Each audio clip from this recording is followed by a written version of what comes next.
Hello student, welcome to my YouTube channel. आज हम class 12th की जो फिजिक्स है उसका चैप्टर 4 क्या है, गतिमान आवेश और चुंबकत्व के कुछ हम एमसीक्यू देखेंगे। और ये क्या है, एग्जाम के बेस से बहुत ज़रूरी चैप्टर है और कुछ स्टूडेंट की मांग भी थी कि दीदी ये चैप्टर करा दीजिए। तो चलिए देखते हैं क्या है।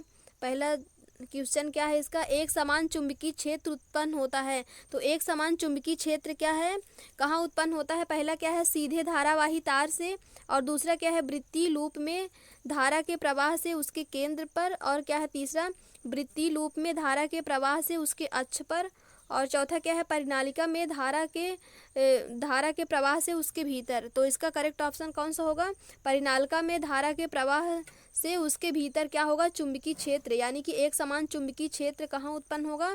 परिनालिका में धारा के प्रवाह से उसके भीतर। यानी कि जब हम परिनालिका में क्या करेंगे, धारा का प्रवाह करेंगे, तो क्या होगा, उसके भीतर चुंबकीय क्षेत्र उत्पन्न होगा। फिर क्या है, एक गैल्वेनोमीटर को वोल्ट मीटर में परिवर्तित किया जाता है। यानी कि जब हम गैल्वेनोमीटर को क्या करेंगे, वोल्ट मीटर में परिवर्तित करेंगे, तो हम परिपथ कैसा लगाएंगे? पहला क्या है, समांतर में उच्च प्रतिरोध लगाकर, और दूसरा क्या है, श्रेणी क्रम में उच्च प्रतिरोध, और क्या है, श्रेणी क्रम में निम्न प्रतिरोध, और चौथा क्या है, श्रेणी क्रम में उच्च प्रतिरोध। तो इसका करेक्ट ऑप्शन कौन सा होगा? श्रेणी क्रम में उच्च प्रतिरोध लगाकर हम क्या करेंगे, जब हम गैल्वेनोमीटर को वोल्ट मीटर में चेंज करेंगे, तो श्रेणी क्रम में हम क्या करेंगे, उच्च प्रतिरोध को लगाकर हम। आइए देखते हैं कुछ इम्पोर्टेंट फैक्ट्स। पहला फैक्ट क्या है, जब हम एक क्रम यानी कि एक प्रतिरोध को समांतर में जोड़ते हैं तो एक गैल्वेनोमीटर एक अमीटर में परिवर्तित हो जाता है। यानी क्या करते हैं, जब हम एक प्रतिरोध को समांतर क्रम में क्या करते हैं, जोड़ते हैं, कम प्रतिरोध को, क्या बोला है, एक कम प्रतिरोध को समांतर क्रम में जोड़ेंगे तो क्या हो जाएगा, एक गैल्वेनोमीटर अमीरा। और फिर क्या बोला है, दूसरा फैक्ट क्या बोला है, जब हम उच्च प्रतिरोध को श्रेणी क्रम में जोड़ते हैं। यानी क्या करेंगे, इसमें उच्च प्रतिरोध और इसमें क्या बोला है, कम प्रतिरोध है। इसमें उच्च प्रतिरोध को किस में जोड़ेंगे, श्रेणी क्रम में, और इसमें क्या करेंगे, समांतर क्रम में। तो क्या करेंगे इसमें, तो गैल्वेनोमीटर वोल्ट मीटर में परिवर्तित हो जाता है।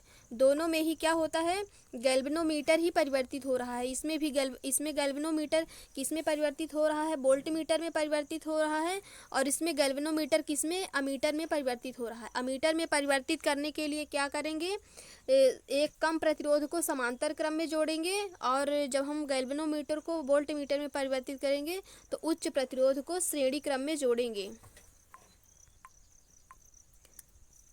फिर क्या है, चुंबकीय बल क्षेत्र का एसआई मात्रक। यानी कि चुंबकीय क्षेत्र जो है उसका एसआई मात्रक क्या होता है?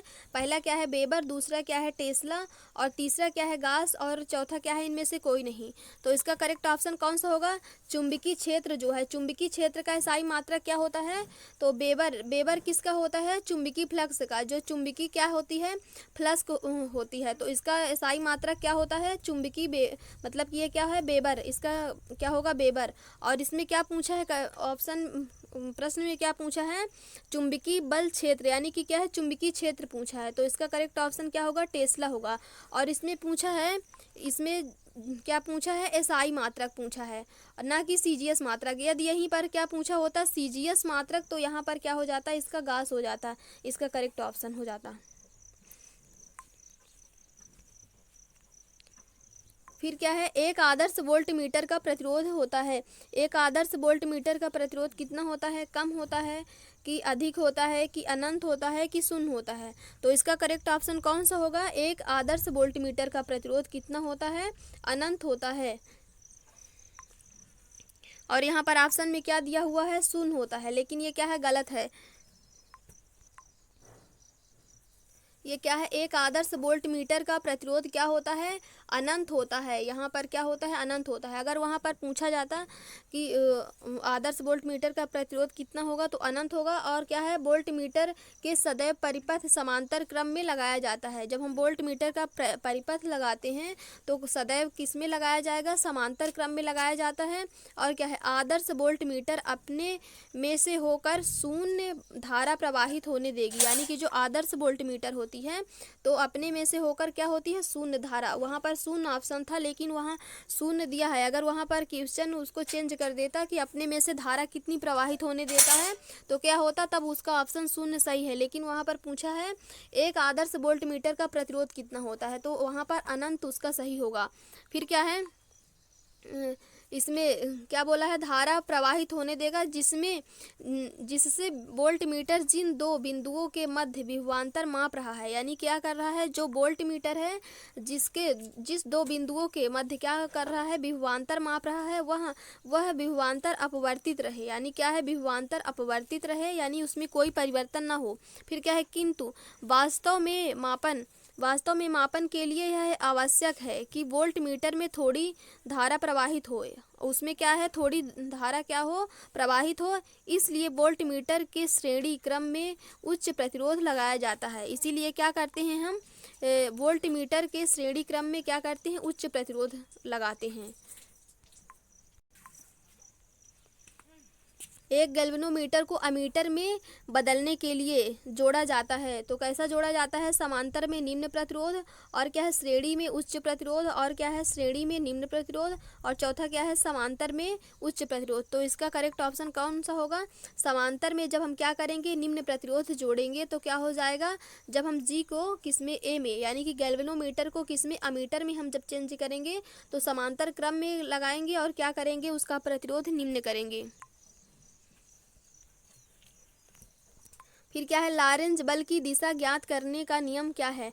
लॉरेंज बल की दिशा का ज्ञात करने का नियम क्या है, फ्लेमिंग का बाएं हाथ का नियम, दूसरा क्या है, फ्लेमिंग के दाएं हाथ का नियम, और तीसरा क्या है, मैक्सवेल के दाएं हाथ का कार्क-स्क्रू नियम, और चौथा क्या है, एम्पियर के तैरने का नियम। तो इसका करेक्ट ऑप्शन कौन सा होगा, फ्लेमिंग के दाएं हाथ के हथेली का नियम क्या होता है, लॉरेंज बल की दिशा, यानी कि जब हम लॉरेंज बल में दिशा ज्ञात करते हैं तो उसमें कौन सा नियम लगता है, फ्लेमिंग का, यहाँ पर बाएं हाथ का नियम। यहाँ डाउट करने के लिए एक दाएं हाथ का नियम भी दे देगा और बाएं हाथ का यहाँ दिया भी है। तो इसमें करेक्ट ऑप्शन कौन सा होगा, फ्लेमिंग के बाएं हाथ का नियम होगा।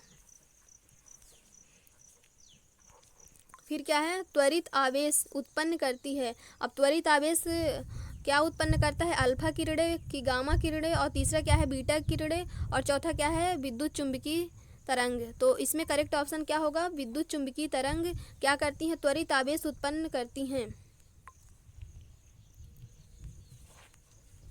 फिर क्या है, एक आदर्श अमीटर का प्रतिरोध होता है। एक आदर्श अमीटर का प्रतिरोध कितना होता है, कम होता है कि अधिक होता है कि अनंत होता है कि शून्य होता है। तो यहाँ पर आदर्श अमीटर का प्रतिरोध, यहाँ पर आदर्श अमीटर पूछा है, आदर्श अमीटर का प्रतिरोध कितना होगा, शून्य होगा।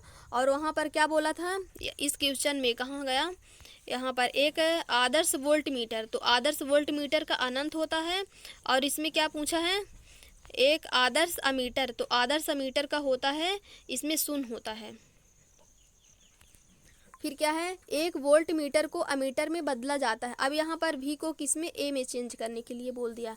तो क्या है, वोल्ट मीटर को जब हम अमीटर में चेंज करेंगे तो पहला क्या है, इसके समांतर में उच्च प्रतिरोध को जोड़कर, दूसरा क्या है, इसके श्रेणी क्रम में उच्च प्रतिरोध को जोड़कर, और तीसरा क्या है, इसके समांतर क्रम में निम्न प्रतिरोध को जोड़कर, और चौथा क्या है, इसके श्रेणी क्रम में निम्न प्रतिरोध को जोड़कर। तो इसको हम क्या करेंगे, इसका करेक्ट ऑप्शन होगा 3 नंबर, यानी कि इसके समांतर क्रम में निम्न प्रतिरोध को हम जोड़कर क्या करेंगे, जब वोल्ट मीटर को अमीटर में चेंज करेंगे तो क्या करेंगे, समांतर क्रम में निम्न प्रतिरोध को जोड़कर बनाएंगे। फिर क्या है, जब किसी अमापी को शंट किया जाता है तो इसकी सीमा क्षेत्र, क्या पूछा है, इसकी सीमा क्षेत्र क्या होगी। पहला क्या है, बढ़ती है, दूसरा क्या है, घटती है, और तीसरा क्या है, स्थिर होती है, और चौथा क्या है, इनमें से कोई नहीं। तो इसका करेक्ट ऑप्शन क्या होगा, इस सीमा क्षेत्र क्या होगी, बढ़ेगी। यानी कि जब हम किसी अमापी को शंट किया जाता है, यानी अमापी को जब हम शंट करते हैं तो क्या होगा, इसमें सीमा क्षेत्र उसकी बढ़ेगी। तो आज की क्लास हम यहीं पर समाप्त कर रहे हैं। यदि आपको थोड़ी भी वीडियो पसंद आए और क्या है, कुछ भी थोड़ा भी लाभ हो तो वीडियो को लाइक शेयर एंड सब्सक्राइब करिए, और ज़्यादा से ज़्यादा हमारे चैनल को सपोर्ट करिए। और लास्ट तक वीडियो को देखने के लिए थैंक यू।